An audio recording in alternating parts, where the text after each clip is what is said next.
What is going on, Whisper Nation? It is Waiver Wire Tuesday. Tonight is the night you set your claims. Tonight is the night you blow your wob. Tonight is the night for you to get all the claims you need to bolster that roster. Maybe you're 2-5, like our boy Jersey J in the chat right now.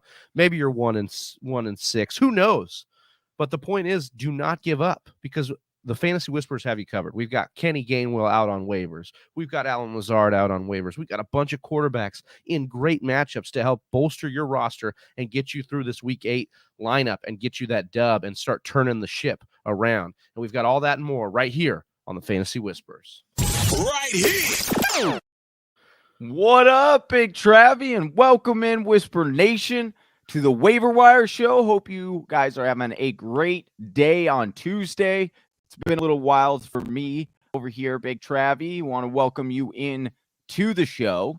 Hope you are having a great Tuesday, my man. As always, we're the Fantasy Whispers. You find my co-host here, normally the driver of the show. You can find him on Twitter at Big Travie TFW. You can find me on Twitter at Johnny_Game Time. What is happening, Big Travie? How's your Tuesday, man? Oh, it's good, man. I'm dealing with a cold right now, so I'm questionable right now, but I'm trying to work through that questionable tag and get out here for Whisper Nation. Sorry, the show is a little bit late today, guys. We're battling through the cold. We're battling through some stuff. It rained in Los Angeles yesterday. Things are a little wacky. Johnny's power went out. Power was out. It's crazy.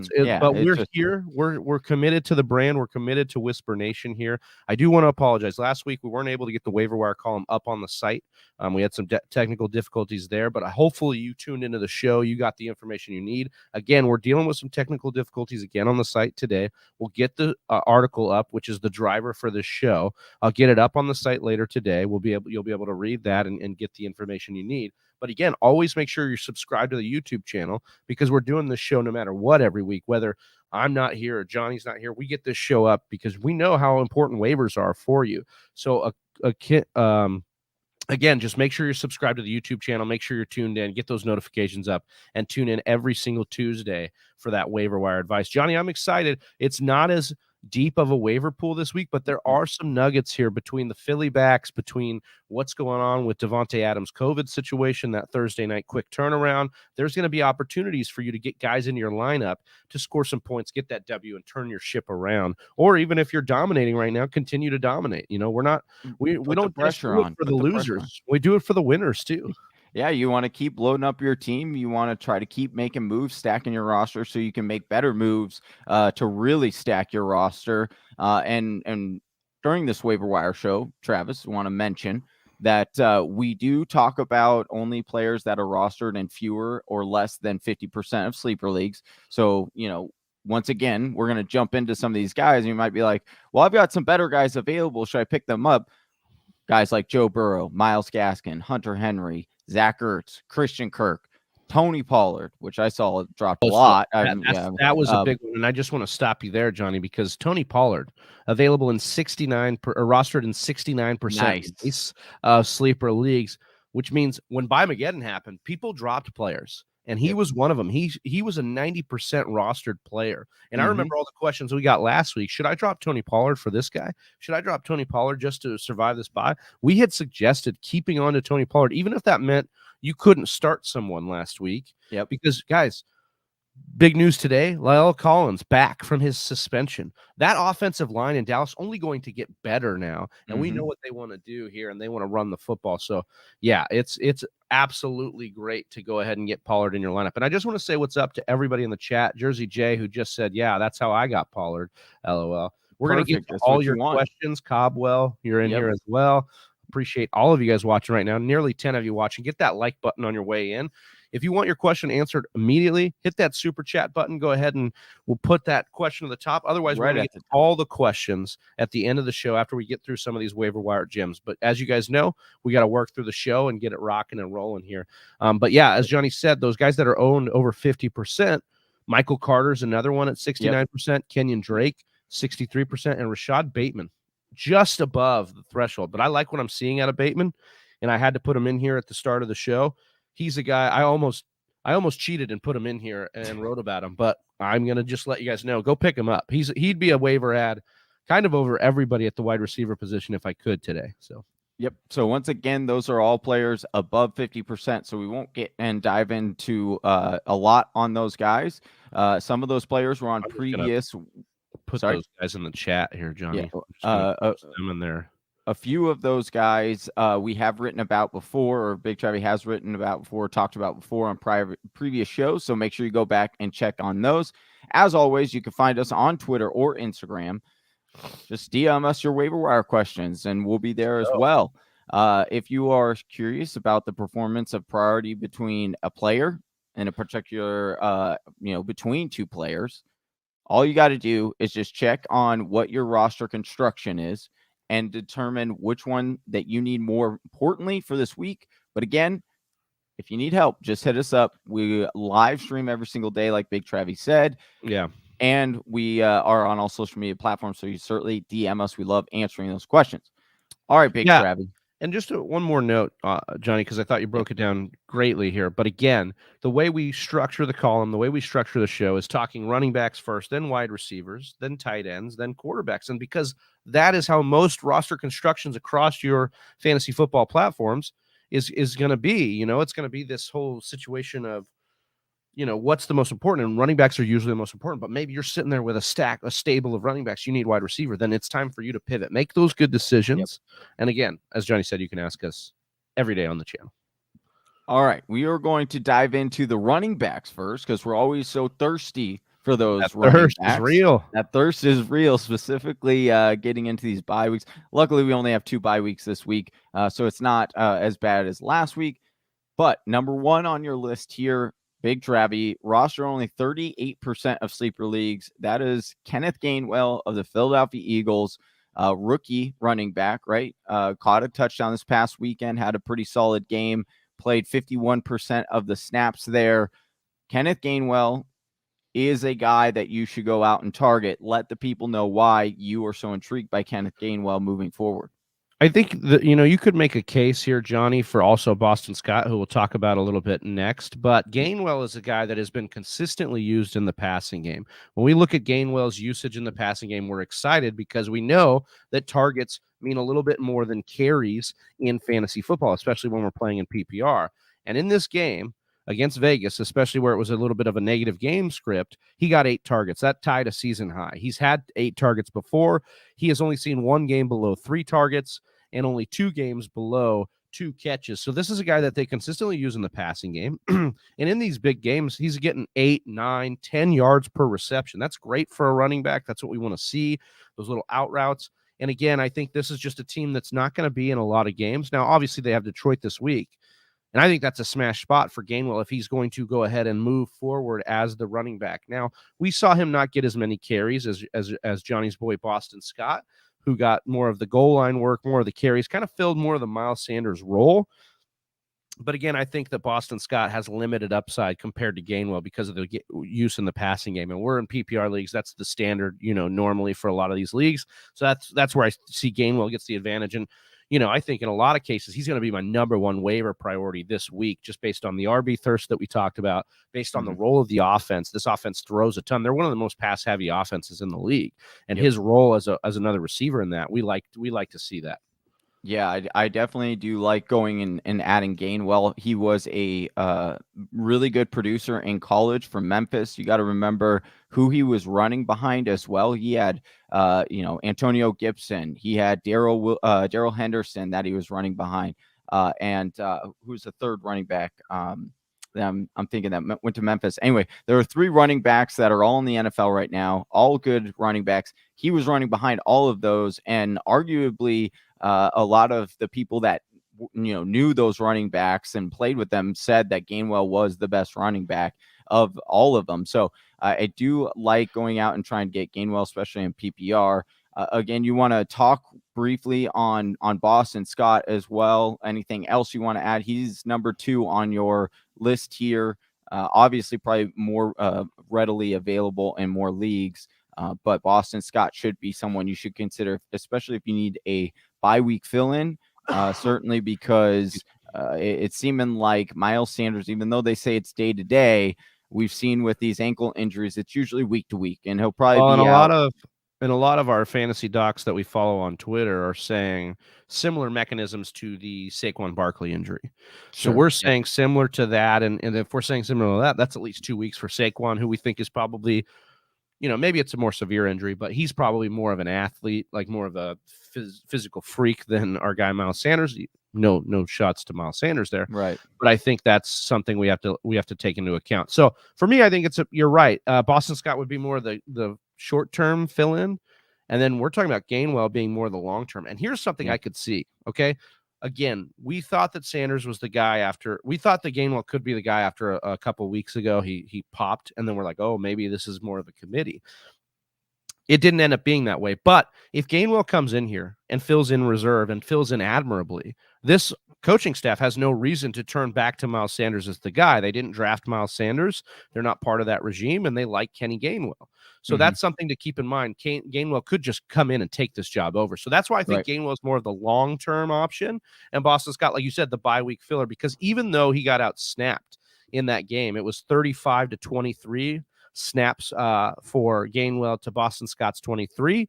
Boston Scott quietly handled 3 of Philadelphia's 4 backfield touches inside the 10-yard line. That's via John Daigle of NBC Sports Edge. So that's something we like to see there. He carved out this role inside the 10-yard line. He, once again, became their kind of goal line back.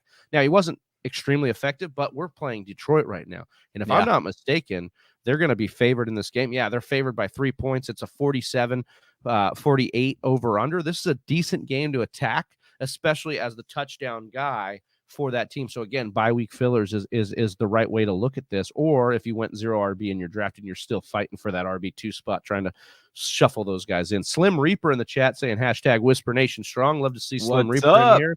Love to see all you guys in here. If you could hit us with a like on your way in, and then get us those questions. We're going to be answering those towards the end of the show. Or if you want them to the top, you want them answered right now, you want a woo, you want a little Ric Flair woo, you hit us won't. with that super chat. You won't do it.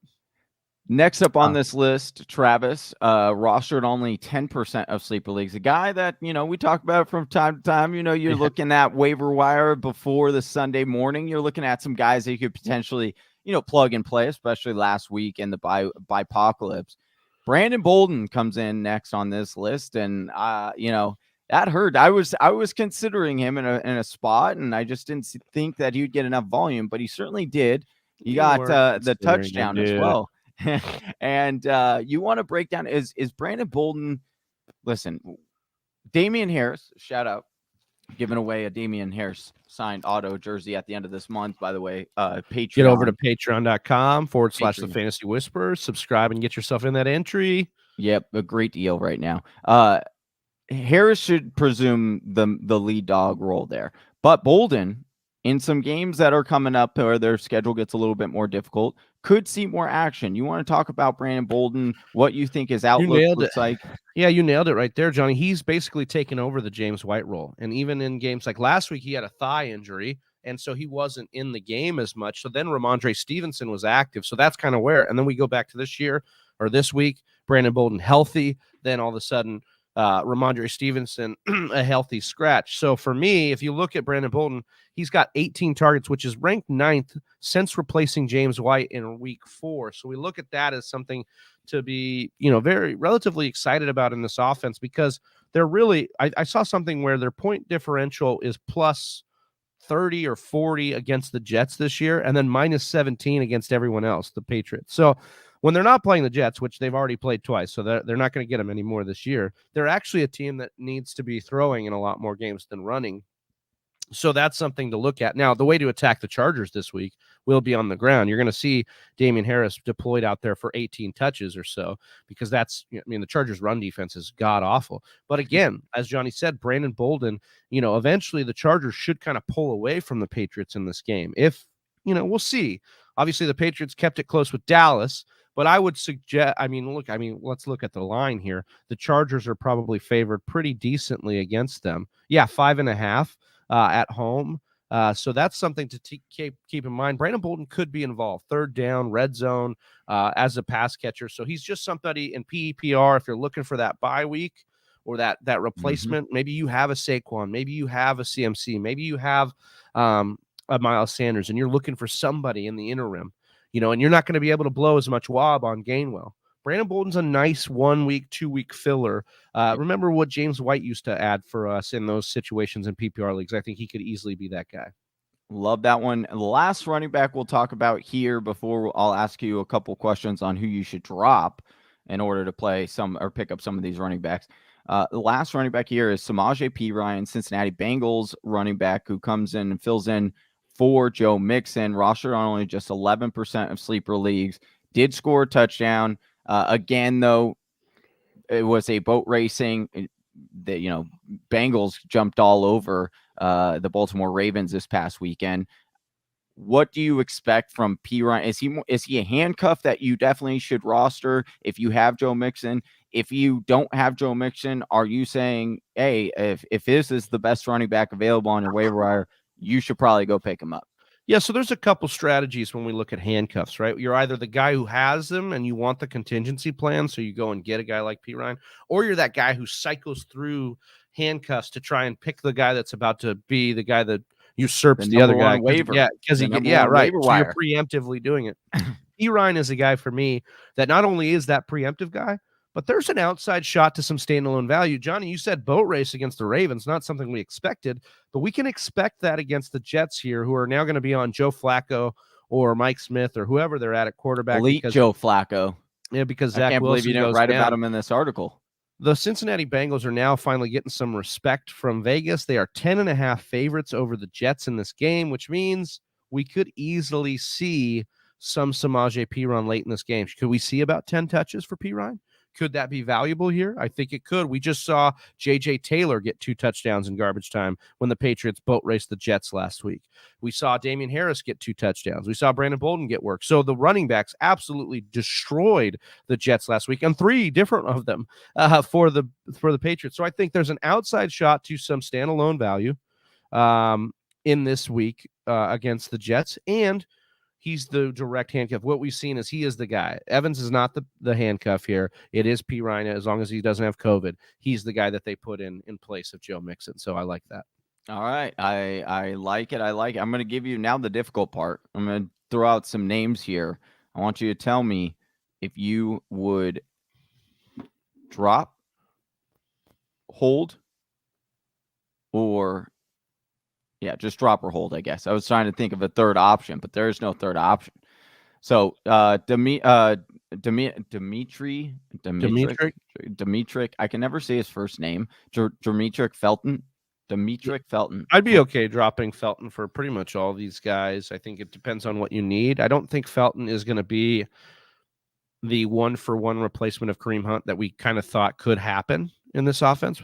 I think, we had a heated debate about this last night on the Monday night show, but I do think Dearness Johnson kind of steps in as a guy that would be first in line to replace some of the Hunt usage, especially in the rushing game.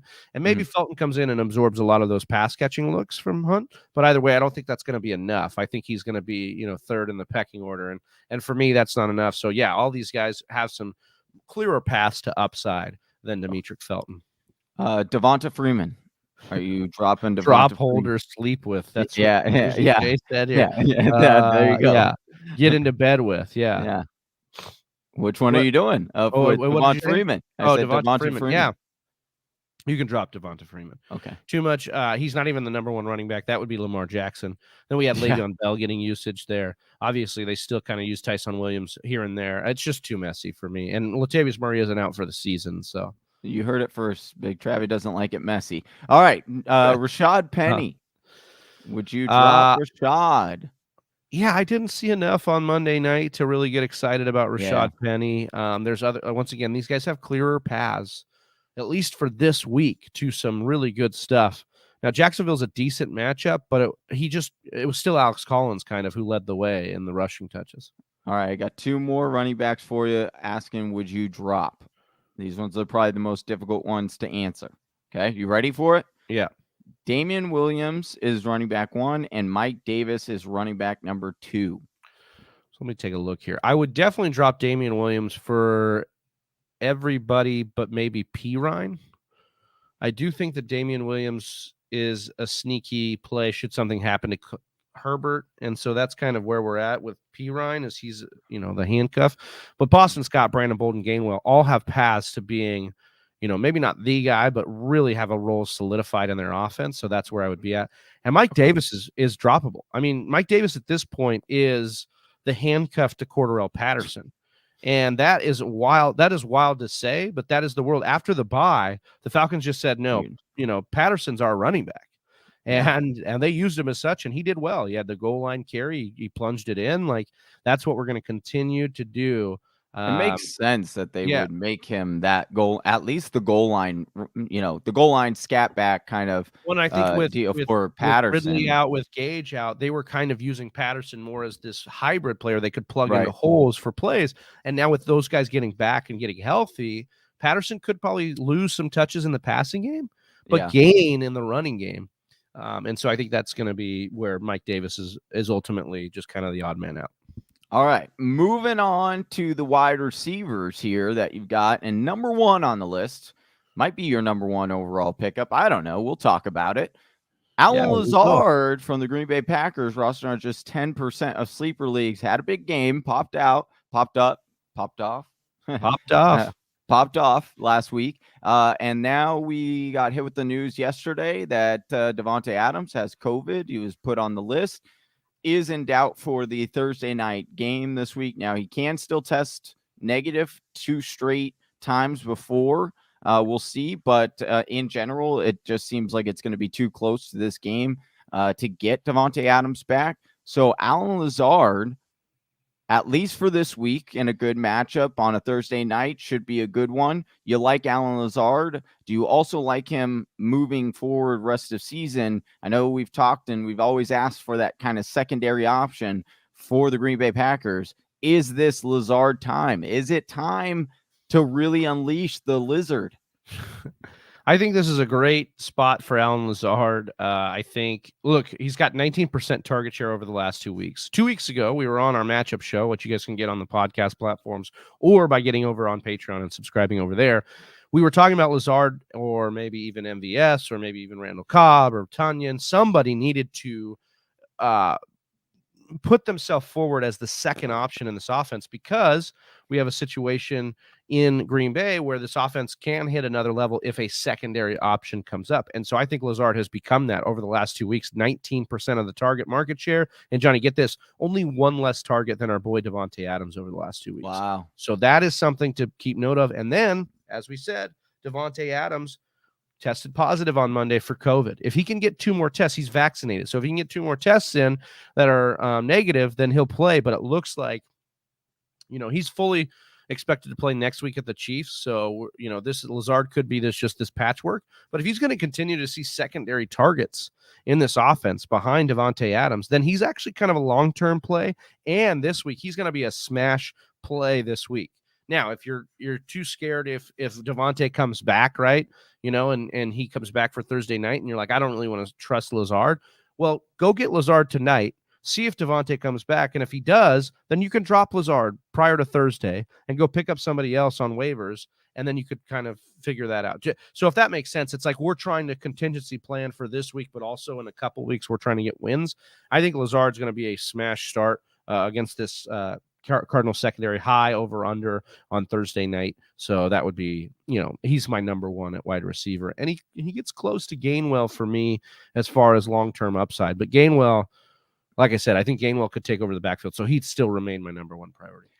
Like that, I agree there. Darius Slayton, next wide receiver we're going to talk about for the New York Giants, roster on just 24% of sleeper leagues. Great matchup this weekend. Yeah. You've got everyone and their mother banged up for the New York Giants. Dante Pettis, who shout out to our Sunday morning live. Someone shouted out Dante Pettis. We got a Dante Pettis sighting. But I do think that you're on to something here with Slayton. You want to let Whisper Nation know why they should look for Slayton for this week for sure, and potentially maybe down the road. Yeah, I don't know if he's that big of a long-term option, but check it out. Kenny Golladay, Sterling Shepard, Kadarius Toney, probably all ruled out. They're going to, they're probably not going to play this game.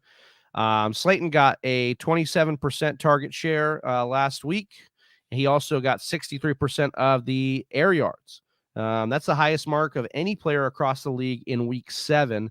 That is per John Daigle of NBC Sports Edge. So again, we're looking at a situation here where Darius Slayton has stepped in. He's the only guy. I mean, I know Dante Pettis got some good looks, and he's an honorable mention for me, but Slayton's the guy with rapport with Daniel Jones, who has been a deep threat before they even brought in Kenny G. He's just got upside. And then again, in this Kansas City matchup, we talked about last night, all the ways that Kansas City is bad on defense. They're allowing the most yards per attempt. They're allowing the most, pretty much close to the most points at wide receiver. They are terrible on defense. And this is a good spot for all the weapons in New York. And Darius Slayton is a guy I'm looking at, especially just for a 1-week fill-in. Next wide receiver here on the list. Just want to give one more shout out to everyone watching us right now. If you could do us a huge favor, give this video a thumbs up, like button. Greatly helps our channel. Also, if you're new to our channel, we will get to your questions at the end of this show. We'll do a Q&A section. So just hang with us, hang tight, hit that subscribe, hit that bell on your way in. All right, Travis, third wide receiver. This is actually, he almost didn't make this column here, because even to my own surprise here, Michael Gallup roster on 49% of sleeper leagues. That is wild to me. But here we are. Michael Gallup is supposed to be activated this week, could come back this week. And you've got him right now third on this list for wide receivers. Do we expect, I know we've talked about the potential struggles of that offense because of them just getting out ahead and then leaning on the run. Is it worth taking a dart throw on Gallup because Dallas, doesn't can they sustain Michael Gallup? Is it useful to go out and try to get him right now?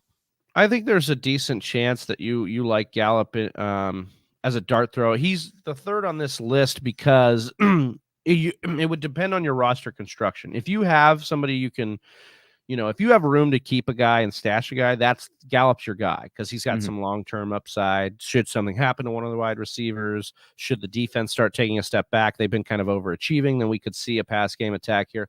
Gallup's a great player, though. That's the bottom line. He's a really good wide receiver. He's really talented, and he's on a good offense. So he's in that he's in that Christian Kirk, AJ Green kind of category where this is a high-powered offense, and we want pieces of it. Is he better than those players? I think he is. I think he's a better wide receiver than those players are right now. And so that's why I think he'd be an interesting add. But again, if you're looking for somebody this week, the next couple of weeks, because again, they opened up his designation to continue or to practice, but that doesn't mean he's going to practice. There's some hesitation on if he will get back this week or next week. So I just think this is a preemptive look. And so that's just something to kind of look at. Jersey J, this is a relevant question. Jersey J says, I think Gallup falls behind even Schultz in passing work. Potentially, I think this actually hurts Schultz more than anyone because I think Schultz has been living off of, he's played a lot of snaps, but he hasn't been targeted as much. He's very efficient right now because that offense is very efficient. You start putting Gallup in there, those looks can go away from Schultz. And I think they could eat into each other's value. And so I actually think of all the people this hurts, they're going to be fighting for that third option in the offense right now. And it's going to be Cooper, or it's going to be CeeDee Lamb, then Cooper, and then whoever these other guys are. And that's going to be something that hurts them. But we will see. We will see how this offense change over the next 2 weeks. As we said, I think that's a situation that we have to monitor closely. But I do think Gallup is worth the preemptive look.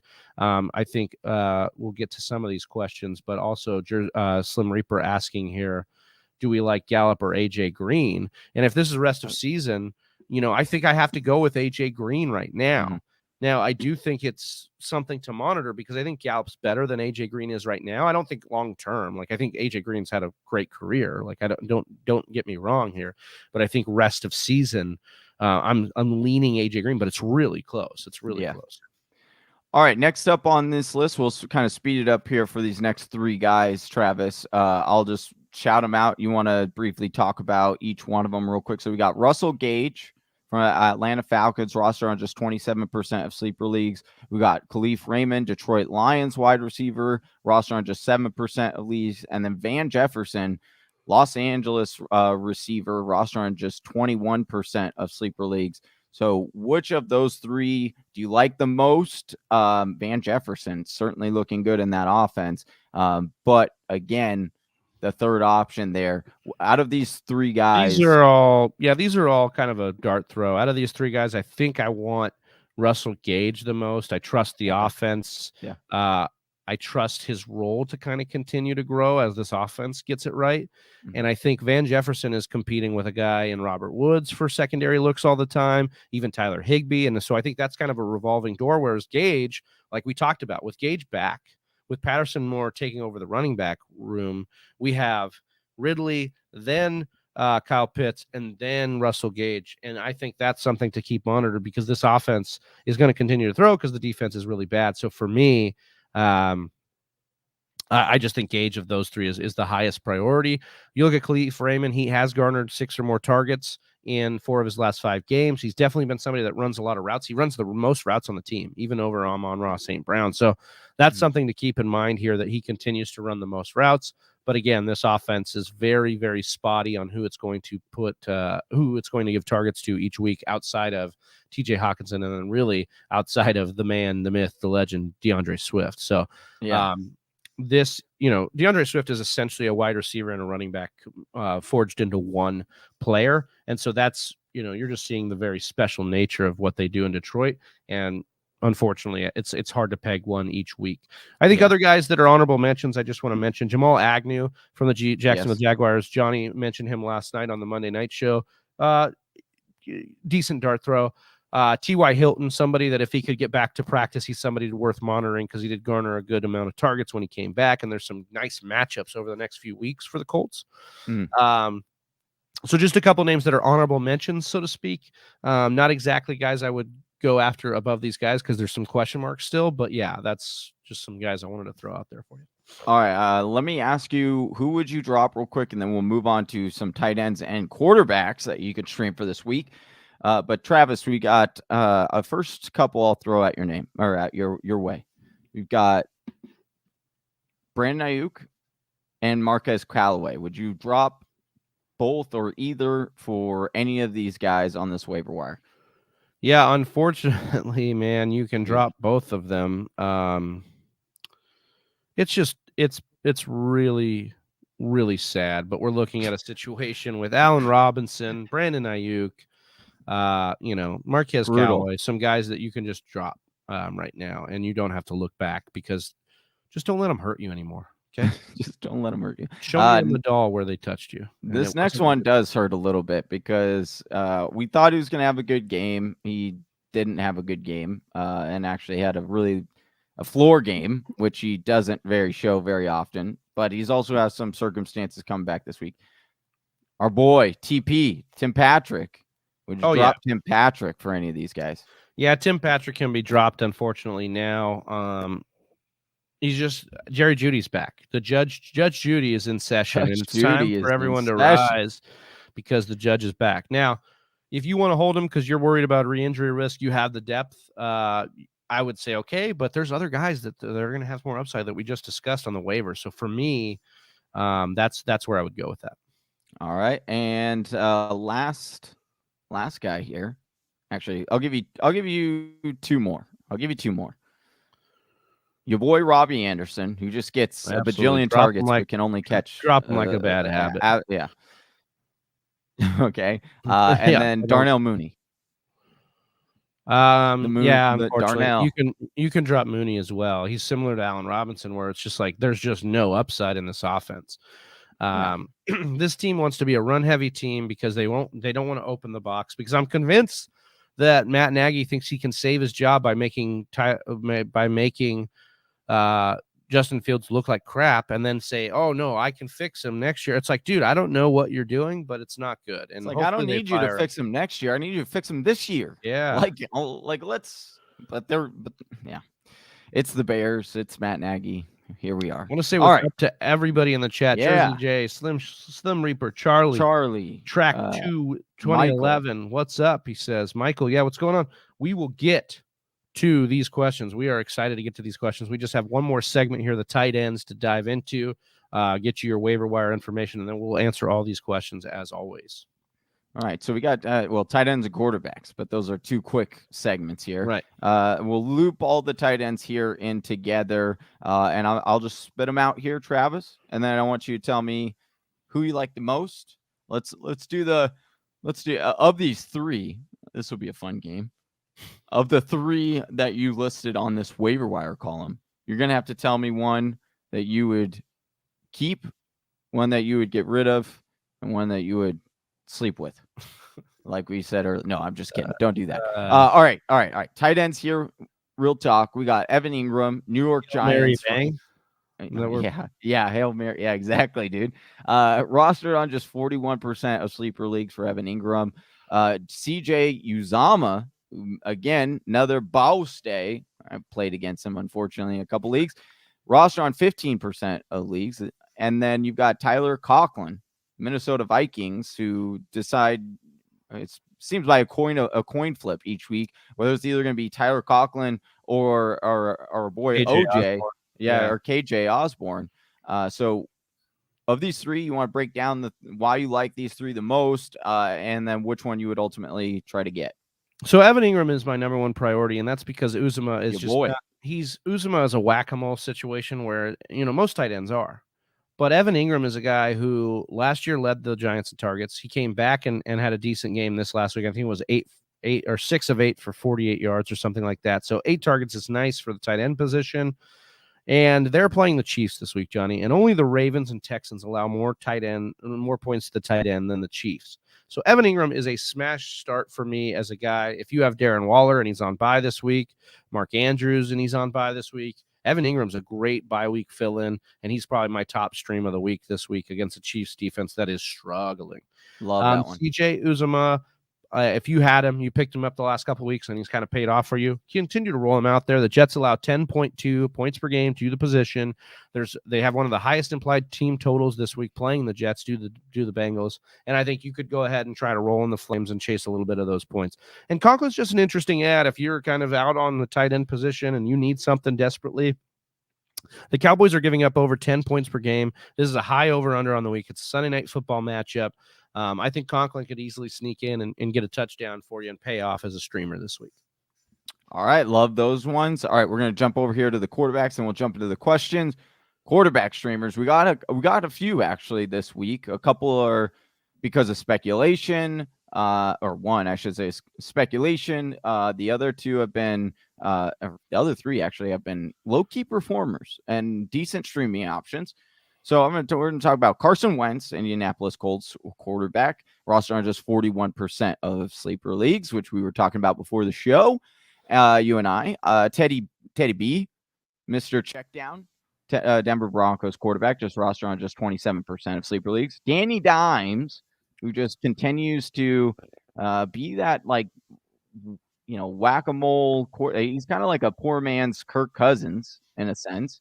And then you got Desean Watson, who is expected to be traded, available on a lot of waiver wires, available on 30%, only rostered, on 30% of sleeper leagues. It is expected that he's going to be traded. And then, who knows legally the ramifications on whether or not he plays. It's still, you hear arguments for either side. But we do know Deshaun Watson's upside if he plays his top 5 quarterback. So of these 4 guys, you want to break down which ones you like the most, and then again, if you're going rest of season, where you're trying to land. So I actually like Carson Wentz. I think the reason Carson Wentz didn't get a lot more points in the beginning of the week were he was on 2 bum ankles. You know, and so he's starting to get clicking with Michael Pittman and in the red zone with Mo Alley Cox. We're seeing Jonathan Taylor get those first downs, continue the chains moving, and then you get a matchup here against Tennessee, who have, prior to this Chiefs game, they gave up 353 yards to Josh Allen, 273 to Trevor Lawrence, 297 to Zach Wilson. These aren't great quarterbacks other than Josh Allen. So you get Wentz in here. He's going to be able to kind of do what he wants here, I would say. With the defense of Tennessee, this is a high over under. The team implied total for the Colts is 24. That's one of the highest on the week. So that's at least 3 touchdowns. He gets 2 or 3 of those. You're going to be sitting pretty this week. I also think he has some great matchups down the stretch. He's got Tennessee this week, then the Jets after, then the Jacksonville Jaguars. Toughest matchup isn't until week 11 against Buffalo. But then gets Tampa Bay and Houston after that. So Wentz is actually going to be somebody we're going to be talking about as maybe sneaking into the top 12 here in the next few weeks. Yep. And so I think that's a situation we want to try and long term. I think he could be a guy for you, especially if you're trying to float the Russell Wilson situation as well. Their schedule down the stretch is just glorious.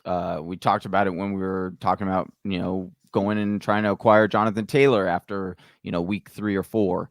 We talked about how his schedule down the stretch was just golden. I love that one. You want to talk about like Danny Dimes or Teddy B? Well, I want to talk about Teddy B. I want to talk about Tua. The problem that Tua didn't make this list because they play Buffalo this week. There's no way I can trust Tua in my lineup this week. And I understand not wanting to roster more than one quarterback. So he didn't really make my list, even though he has been doing well. I just can't trust him this week. Teddy B, though, playing the Washington football team, Johnny, I don't really need to say much else, right? Like they are terrible. He's also going to get Dallas and Philly over the next 3 weeks. So games, and Teddy B is now becoming one of those guys we like for garbage time because the Denver defense has become really bad, and they're down a lot of linebackers. And what do we like? We like our defenses to be bad for our quarterbacks because that means they're going to have to throw, become garbage time players, and guys that we can count on to get us those points. It may be hard to trust him, because just don't watch the game. Basically, put him in your lineup, don't watch the game, and look that he's got 20 to 25 points by the time it's over because it's going to get ugly. But I like Teddy B as a guy, especially with getting Jerry Judy back. He could really take another step forward. Daniel Jones, just the matchup here against Kansas City. They're massive favorites, Kansas City is. But again, really high over-under, a team that just gets torched by opposing quarterbacks. I mean, Tannehill had been so bad this year, and he finally looked like he was back and good enough in this matchup against the Chiefs. So there's a lot to be had there. And then, of course, Desean Watson is just somebody you need to look at. The trade deadline is Tuesday, 11/2, so next Tuesday, a week from today. We need to be looking at Desean Watson because now that Carolina has seen Sam Darnold struggle, Denver is losing games, there's going to be a trade market here for Desean Watson. And what we're seeing is we don't know that he's necessarily going to be suspended, or else he probably would have been suspended already. Now, the league could be waiting till he gets to his new team to then suspend him. But we would there's a chance that he doesn't hit the exempt list and he plays for this new team and then gets suspended next year. So that's something we're playing with and we're looking at. So go pick him up if you can afford the roster spot. This could be somebody that pushes you down the playoff stretch. And we know Desean Watson's a game tilting player. So again, just talking about it on the game perspective side of it, leaving the legal ramifications to the other side, strictly talking about the game. Desean Watson is a difference maker when you put him in your lineup for fantasy. We talk about it, on a couple of shows. He's a top 5 quarterback for fantasy.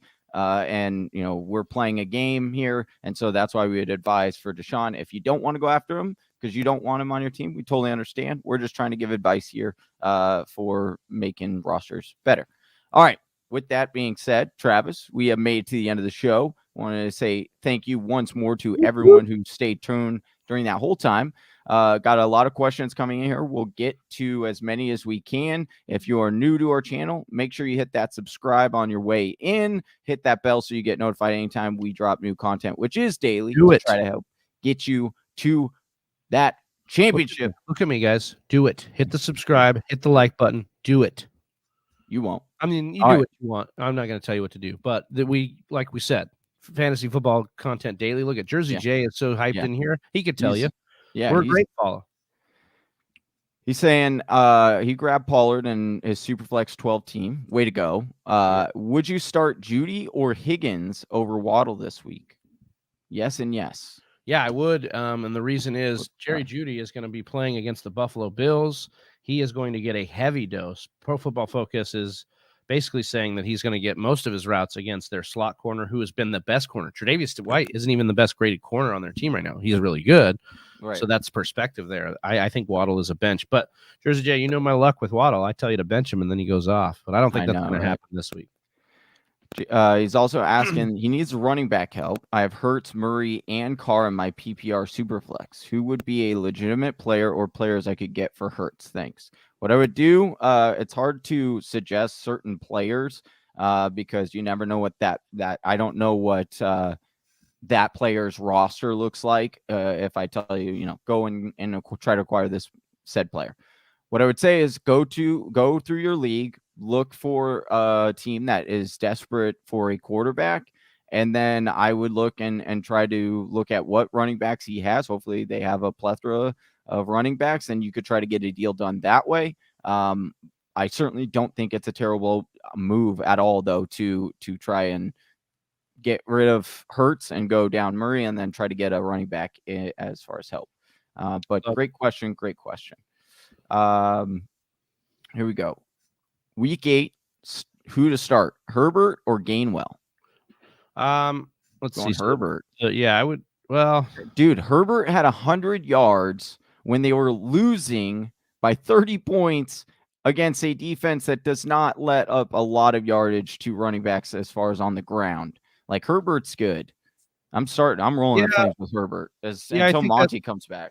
Well, I think that's a good call. San Francisco just gave up a ton of yardage to Jonathan Taylor as well, so I think that's relatively a good call here. I will say he did, and he caught all 5 of his targets this week, so he finally got some usage in the passing game. Yeah, I would agree with you there. Yep. Jersey J also stopped. I'm 2 wins behind making the playoffs, even at 2-5, and that's what we're talking about. Listen, it's a long season. People give up when they think they're out, but you're not out. You got outs here. You got us. We'll help you through it. We'll get you to the playoffs. Johnny, I got a question for you. I got to go back to this other question. With Herbert now kind of exposing himself. Well, not exposing himself, but kind of be careful with what you're saying there, dude. We're live. With Herbert being ballsy flashes. Yeah. Is there any kind of doubt or concern creeping in with Montgomery when he gets back? I think the concern comes in for Williams, to be truthful. Well, yeah. I think Williams is a backseat anyways. I'm saying for right. Because this offense, if they see what they have in Herbert, and this is a team that could be like, I don't know, there could be a lot of turnover next year, I guess, is what I'm saying. There could be, but again, Monty, he produced, so and could Herbert come back, or when Monty comes back, could Herbert eat in potentially, maybe, but I do think it's more so like he's going to take that Damian role, and I think that he'll get that, so he'll get that workload, which I think Damian was 8 rushes per game or something like that with Monty in there. So I do think he will remain a handcuff that you're going to want to keep because we know Monty he's not the ideal bill of health either way. So let's see. We got Cabo says someone dropped Devin Singletary. Should I pick him up? I would. No. I would leave Devin Singletary there. Depends on what you have running back, but he's not somebody I would even put as, a must add. Some of these guys, like even P. Ryan, has a little bit more value than Singletary right now. Yeah. Jersey J asking, Herbert is going to severely cut into Monty's work. I don't think he'll severely cut in there, but I do think he'll get work. I think it's possible. I don't think it'll happen. That number 2. Oh, he definitely did that. I mean, that's not even a question right now. The guy's averaged over 5 yards per carry over the last 3 weeks. Like, he is good. And again, tough matchups in those spots. The thing is too, Bill Lazor loves Monty too. We have to remember that. Like, Bill Lazor gives Monty beyond a workload every single time. So yeah, but again, you want to assume rational coaching with the Bears, go for it, dude. I do it with Bill Lazor when he's calling the plays. But Lazor and Blazer, Michael saying, "What's up, guys? What's up, Michael? What's up, Michael? Hopefully you hit that like and subscribe on the way in. Haven't seen you in here. Let's see. Trying to get to, should I drop? Here we go. Sorry, I'll get to yours in a second, Charlie. Right here, dude. Slim Reaper, who wins a wing eating contest? That's the questions we want to know, and the answer is me. It's not even close. It's not, Johnny wouldn't even come close, dude. He'd be full after 2 wings, dude. Oh, unbelievable. First of all, First of all, your boy put away 26 boneless wings. Oh yeah, you ate a couple chicken nuggets and now you're happy, dude? No. These aren't chicken nuggets, bro. These are Hungry Monk. If you've been to shout out to Hungry Monk. Dude. If you still haven't taken me there. Yeah, I'll take you there when you come visit me. And they have all you can eat boneless wings on Monday night. Great deal. And we go there, and your boy put away 26 boneless wings, and they do them. They're not chicken nuggets, bro. They're like this big. Nice. All right. And so your boy can put away some wings. I don't doubt it. But I will say, yeah, I don't think I could hold wings are the one Travis thing, like, jock strap when it comes not always does a contest. big guy win the eating contest. I mean, you look at like True. Johnny Chestnut and the hot dogs. Like, you look at these guys, they can put it down. Yeah. But I will say with wings, man, Obayashi, dude. With wings, I can really put down a lot. I can really put down a lot of them. I love wings, dude. Wings are so good. Okay. All right. Charlie asks, we like KJ Osborne, or is he a random weekly hit? I wanted to like KJ Osborne, and it's just not going to happen. You're not going to know which week it's going to be. The target tree is just too narrow outside of Justin Jefferson and Adam Thielen. And I think this week could be a Conklin week. Again, he wasn't the highest streamer, but I think this one sets up based on the points to tight end.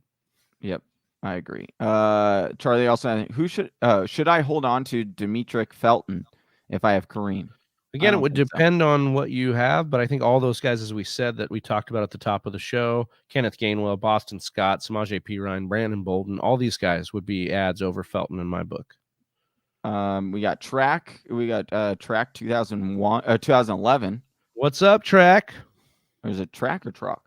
Truck 2011. T-Rock 2011. Oh, T-Rock. Ooh, yeah, that's it. There we go. I like that one. Let's see. Johnny the kicker guru. Is Adam Gase in the Bears? I don't think he is. Is Nagy Adam Gase in the Bears? Yeah. The different. Hold on. But the thing is he actually wins, unlike Adam Gase. Like, Adam Gase didn't win, and his offenses and teams now when they play good teams. Okay, the Bears don't win when they play. Made the playoffs 2 out of 3 years with Gase. So, I mean, he's better than, and still it baffles me. Look, you're calling him Gase. You know who he is, dude. He's the new Gase. No, it still baffles me, dude. You know who I really think is Adam Gase? And that's, you already know, Kyle Shanahan. Kyle Shanahan is Adam Gase. Your Homer classes are dude. It's Judy time. That's right, Judge Judy is in session, dude. Thoughts on a tight end connection and Big Mo. And Freiermuth value. I think he's waiting to explode. A lot of people love Freiermuth. I just don't think there's enough volume in that offense, the passing offense. I don't trust it enough to be really excited about it. I think he's going to have streamable weeks.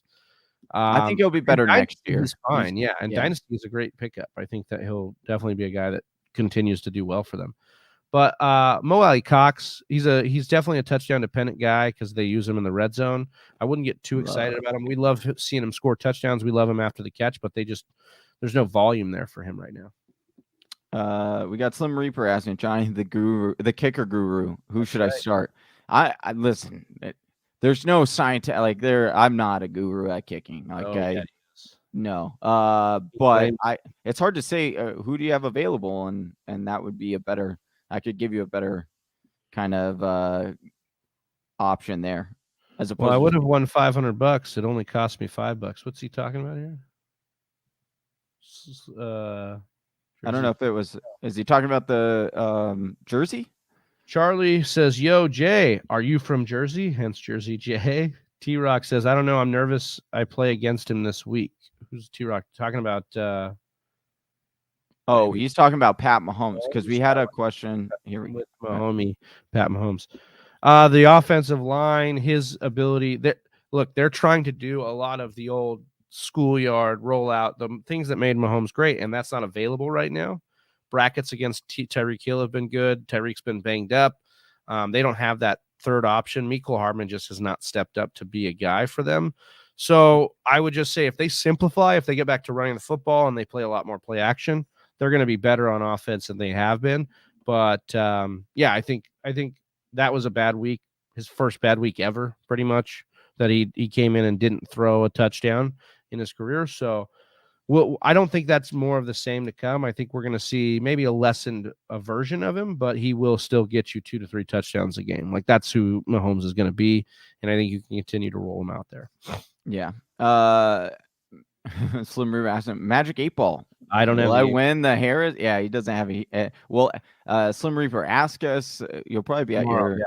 Yeah, ask us tomorrow and we'll ask the question. But I appreciate Slim Reaper. Sign up for the Patreon if any of you want to help support the channel while also getting entered into a monthly raffle for this. We give away a signed jersey every month. This one, Damian Harris, signed jersey. We also do card giveaway, either a $5 or $10 level support there. And that's at the fantasywhispers.com Patreon. Or it's just .com/the Fantasy Whispers. So we'll ask that, Slim Reaper, and we'll see. We'll get you an answer tomorrow. Hopefully, Brad Montgomery says, "Hey guys, what's up, Brad? What's up, Y'all Brad? got Amari Cooper or T. Higgins projected higher for the rest of the season? Thanks, guys. You're welcome. I have Amari Cooper. Amari Cooper is part of a better offense here right now. I've got more trust in it now. T. Higgins does flash, and he'll have some upside week to week. But again, Amari Cooper, even with the low target volume, Dak looks for him in the red zone. He looks for him for big plays and play action.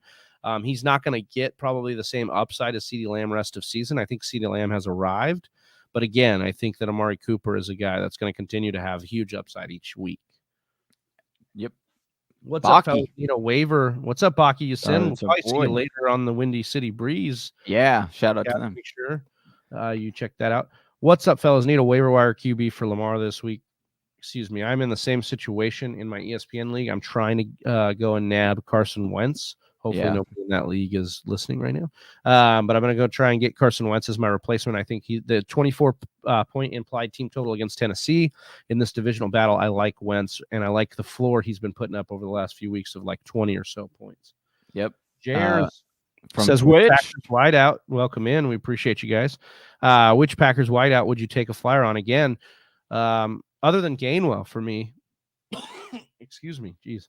Other than Gainwell, I would go with Allen Lazard as my number one waiver ad this week. I think with the nearly 20% market share over the last 2 weeks, only one less target than Devonta Adams over the last 2 weeks. And then if Devonta Adams does in fact sit like it's looking like he will with COVID, Lazard could be a big player this week for Aaron Rodgers.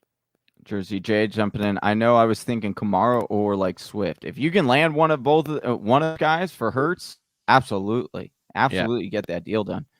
All right, I have the news today. The beat writers believe that Minshew could start by the end of this year. They think they could turn to Minshew here in Philly. That's what makes no sense. It does make sense. It makes sense for that team because Jalen Hurts is not a good quarterback, Johnny. Like he's not a good football quarterback. No, he's good for that system is not good. He's a good quarterback. That system has no idea what they're doing. He is not a good football quarterback, and he's good at fantasy. And Minshew is? No. I don't think Minshew's great. That's why it's like I don't believe it. You got to go see what you have. I don't believe it. All right, Brad saying I have. You don't believe that Minshew will start one game the rest of this year? No, unless Hurts gets hurt. Unless Hurts gets hurt. Oh, caveat. Huh? Yeah, of course. If he gets hurt, then of course, then it's like.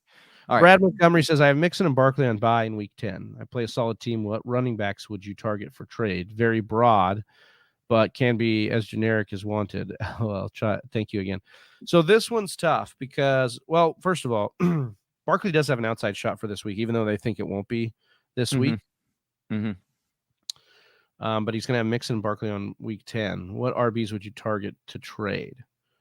Yeah, I don't know that I want to trade out of Mixon or Barkley. Like, I understand, like, I would just go and try to, I would just go and try to, go through the waiver, try to get, if you can get, like, look ahead at Gainwell. Yeah, like, we want to get Gainwell. We want to get maybe Bolden. Bolden's going to be a nice guy to, like, try and target for bye weeks. Yeah, if you're only needing a 1 week fill-in, it doesn't make sense to try and sell the farm right now. And again, we have try to just for 1 week. We have this extra game this year, so you're gonna have another game to make up some of these points. So even if you go down in bye weeks, it's my gosh, this is what I love right here. Just getting deals done and great ones at that. Should I give up Marvin Jones and Drake for Henderson? Yeah, absolutely. Yeah, absolutely. I don't know that he's going to take that deal, but if he offered it to you, absolutely. Yeah, click accept immediately. Seems like he is. Gainwell, Herbert, Eli Mitchell, start 2. Should I feed the third over Van? Should you? Matchup against Houston. I'm going with those 3. I'm putting in those 3. Yeah, I would Gainwell, go for Herbert, sure Herbert and Mitchell. Gainwell is a good start too. I would do that. Yes. Ryan Evans. Ryan Evans. Is Brandon Ayuk droppable at this point? Absolutely. Yes. He has just not looked good. Are you starting Pollard over Gaskin this week? Same league, full point PPR. There you go. Well, here's the deal. Malcolm Brown dinged up. Malcolm Brown has a hamstring, so he could not go. I would play Gaskin. I would play Gaskin over Pollard. And dude, every time you trust in Gaskin, he lets you down. And then it's like, oh, it doesn't. Like he probably shouldn't play this game. Has been availability of other backs, and right now, if Malcolm Brown doesn't go, I think Ahmed could get some sneaky up looks. I don't know, man. I think you're right. With Buffalo, they're playing Buffalo. So yeah, dude. I'd go Pollard. Yeah, I'd go Pollard. It's not the greatest. Or Mike Williams. Too greedy. You got too greedy with these 2 wide receivers here. I'm going Diggs. Yeah, you have to stay with Diggs here because Mike Williams, you got to trust. No Knox. Yeah, you got to stay with Diggs here.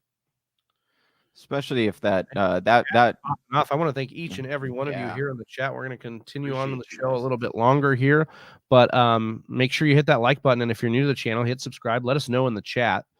And hit us with a super chat if you want to help the brand. Oh shit, we got some breaking news right now.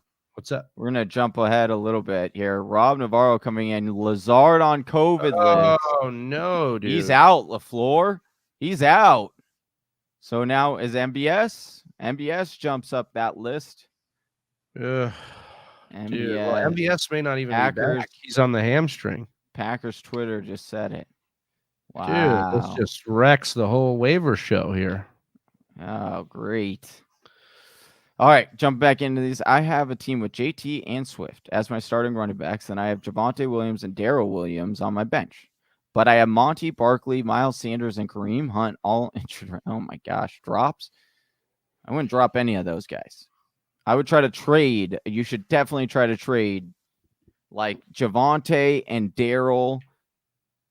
Package those up. Get a really good running back. I mean, I don't even think you need that. Cardinals are so lucky, dude. Oh, now we're lucky. So lucky. Now we're lucky, dude. We were gonna win this game either way. No, we were not. Yeah, we were, dude. Maybe we're just that better, dude. We're just that better. All right. Damn. This is great. So I would say Robert Tonyan. Did you answer this question for Ronald? Because we need to get to the. Oh no. Yeah. Okay.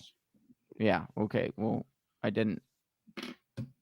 I have a team with JT and Swift as my starting running backs. I have Javonte Williams and Darrell Williams on the bench, but I have Monty, Barkley, Miles Sanders, and Kareem Hunt all injured right now. Drops? No, I wouldn't drop any of these guys. Yeah, I would keep them, especially with everybody else injured. You want to keep those guys that you can roll through. No, hold on. Waiver. Hold on. Elijah Moore. We'll get to fantasy football, guys. Or actually, no. Sorry, Gage, I thought I was thinking that was. Different. I thought it for a second. Would have been Lazard, but we have the news now with okay.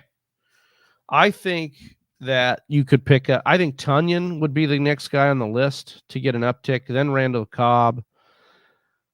But Equanimeous St. Brown is an interesting play here because he's the only guy that profiles as an outside receiver other than those two.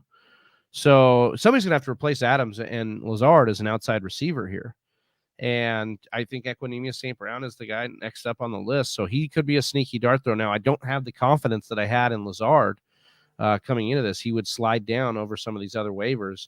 And if you want to avoid that Thursday night thirst, I wonder if this line changed with Lazard. Yeah, it's probably going to go up even more, dude. It's probably going to be 18 by the time the game starts. It's probably going to be Cardinals by 18. Be interesting to see what happens with Rodgers. If both Lazard and Adams have COVID, I want to see what Rodgers has been like, man. Where's the test on him, dude? This is not a good thing here.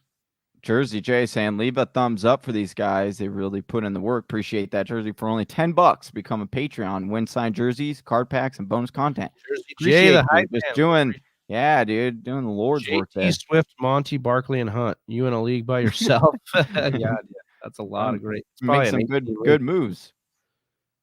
If Wentz threw for 200 yards, I would have won 500 on my parlay bet. Jersey J. Oh man, that was close. Who gets Slim Marlon Mack? Ooh, I Slim like Reaper this. says, dude. Would you stop? Unbelievable. I don't know. We'll see. That's another one interesting to look at the deadline here. San Francisco was said to be in play. We could see a situation. Baltimore. Oh God. I think he goes to Baltimore, dude. I think he goes to Baltimore. That's I would trust him a lot more than those other guys. I know. Yeah. Brady's 600th touchdown ball. Would you guys ask for more or give the ball back? We got into this yesterday. Ball back without asking for more. But Hey, he did the Bitcoin.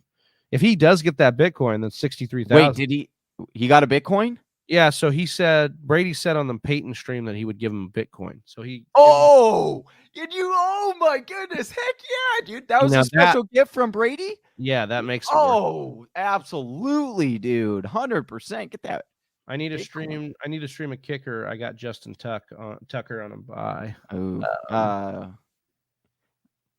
mean, again, we'd have to know who's available, but yeah, I can you want kickers in like if Tyler Bass is available because he was dropped, maybe. Yeah, Bass. Yeah, he's a good one. I'm just quickly trying to go through and I mean Graham Gano, you can grab him against Kansas City. You know, they Giants stall in the red area a lot. Nick Folk, if he's available, he's probably not available. Chargers kicker if he was dropped. Yeah, so those are Drake a couple of guys. If he was dropped. Look at these kickers that were just on bye. Yeah, that's exactly. Harris is mine. # manifesting. Could be. That's a good idea to try to manifest it. Baki Yasin says Ryan Tannehill, Carson Wentz, Kirk Cousins, Trevor Lawrence is all in free agency in my league. Big Travi, you said Wentz, but is Wentz the best of these options? Do you like Kirk Cousins? Let me just take a look at Kirk here. I think he had a monster game before the bye.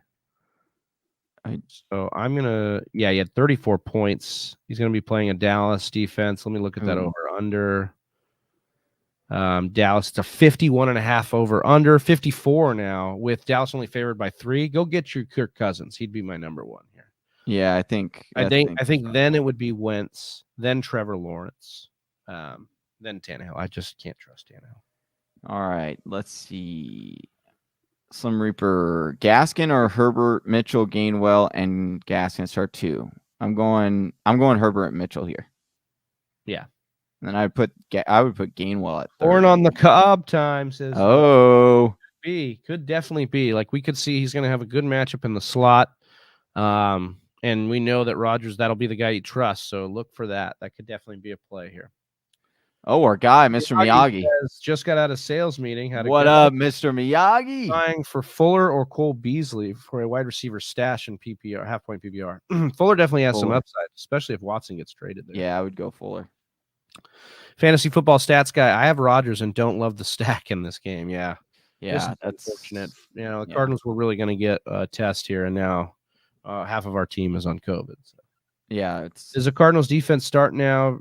Green Bay. I mean, I think they're worth a start. Period. Either way, when they've been one of those defenses that you kind of ride with. Are they the number 1 right now, as far as season total points? Maybe in your heart. Jared says one more here. Do I go Moss or Javonte Williams in the flex? Denver plays Washington. I would go with Moss. I think he has a little more upside this week. He's not as much in a timeshare, and they're going to boat race Miami most likely. Yeah, dude. I have Monty. Arizona Cardinals right now. The number 1. Nobody cares, dude. I have David Montgomery. Do I drop Damian Williams for Herbert? Yeah, absolutely. If you can get Khalil Herbert still, absolutely. Oh, you're saying Crosby available? That wouldn't be a bad option. Brad Montgomery, I got JT. Oh, he's responding to how he got that team. Brad Montgomery, Mixon or Swift? Damn, this is tough. I would probably lean. If it's PPR, I go Swift. If it's not, if it's standard, I think I'd go Mixon. Yeah. Let's see. Do you think Antonio Gibson for Emmanuel Sanders and Deontay? Do you have running back depth, Gus? If you have running back depth, I don't hate it, but I would try to get more than Emmanuel Sanders and Dion. Yeah, I don't mind getting out from under Gibson right now. So, but yeah, you might be able to get like a little RB. I like trying to get Deontay, but I would maybe try to get like a RB stash or something. Charlie's asking if it's Amari Rodgers time. I don't know if it is because Amari Rodgers is more of a slot receiver and Cobb is still healthy. Yeah. Jersey J, Travis, so man, I am very upset. You can't understand how much I was looking forward to this game. Okay, we lost the first game, then we've rattled off 6 straight wins.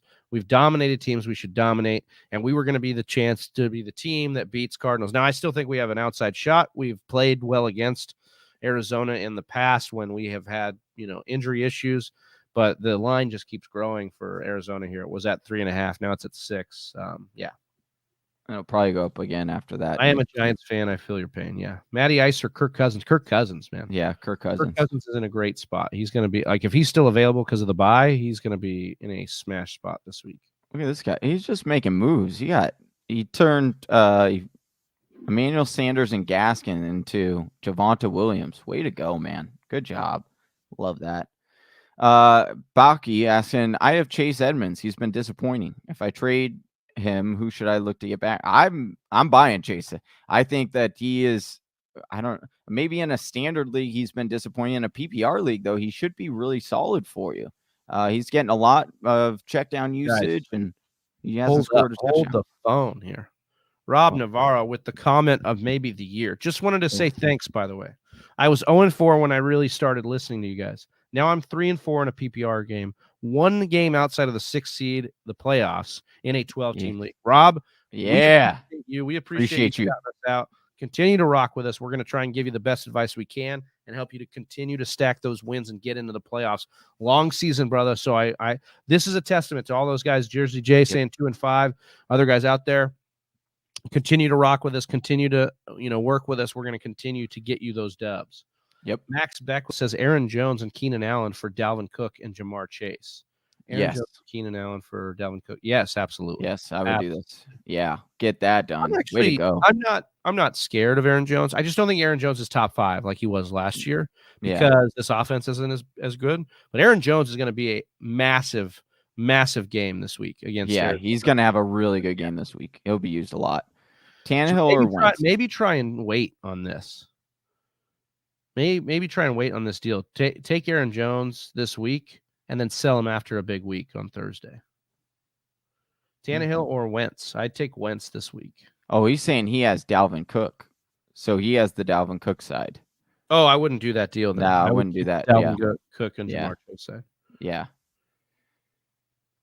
I missed the first part, but Uzomah, a good pickup. I would go with Evan Ingram over Uzomah. I think he's going to be used more. I think he's going to be targeted more, but I do not mind Uzomah as a streamer this week.